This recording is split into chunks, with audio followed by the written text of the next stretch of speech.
Hi நண்பா, இந்த ஒரு வீடியோவில் யாருமே எக்ஸ்பெக்ட் பண்ணாத அளவுக்கு அதிர்ச்சி கொடுத்த தக்லே திரைப்படத்தோட 12வது நாள் தமிழ்நாடு அட்வான்ஸ் புக்கிங் வசூல். அதாவது 12வது நாளில் தக்லே திரைப்படம் தமிழகத்தில் அட்வான்ஸ் புக்கிங் மூலம் எவ்வளோ கலெக்ஷன் இருக்குது, எவ்வளோ டிக்கெட் விற்பனையாக இருக்குது அப்படின்றதான் டீட்டில் வந்து பார்க்க போகிறோம். அதுக்கு முன்னாடி தக்லே திரைப்படத்தை விட படைத்தலைவன் திரைப்படம் வந்து பார்த்தீங்கன்னா அதிகமான கலெக்ஷன் வந்து பண்ணிட்டு வருது.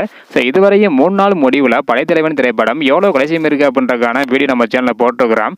பார்க்கல அப்படின்னா மறக்காம செக் பண்ணி பாருங்க. ஓகே அன்பா, தக்லே திரைப்படம் வந்து பார்த்தீங்கன்னா தொடர்ந்து சாட்டர்டே சண்டே நல்ல ஒரு கலெக்ஷன் வந்து பண்ணியிருந்தது. ஸோ அதே போல் இன்னைக்கும் அட்வான்ஸ் புக்கிங் மூலம் நல்ல ஒரு கலெக்ஷன் பண்ணும் என எதிர்பார்த்துட்டு இருந்த நிலையில் தற்பொழுது ஒரு அதிர்ச்சியான ஒரு கலெக்ஷன் ரிப்போர்ட் தான் வந்து பார்த்தீங்கன்னா வெளியாக இருக்குது. அதன்படி 12வது நாளில் தக்லே திரைப்படம் வந்து பார்த்தீங்கன்னா இதுவரையும் 223 ஷோ போகிறது உறுதியாக இருக்குது. 10,567 டிக்கெட் வந்து இந்த நேரம் முடிவுபடி விற்பனையாக இருக்குது. இதன் மூலம் 13,40,000 வரை கலெக்ஷன் பண்ணியிருக்குது. ஸோ இன்னைக்கான முடிவில் எவ்வளோ கலெக்ஷன் பண்ண போகுது அப்படின்றது தெரியல.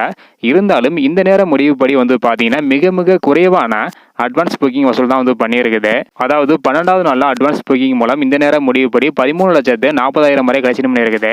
அடுத்தடுத்து எவ்வளோ கலெக்ஷன் பண்ணுது அப்படின்றத வெயிட் பண்ணி பார்க்கலாம்.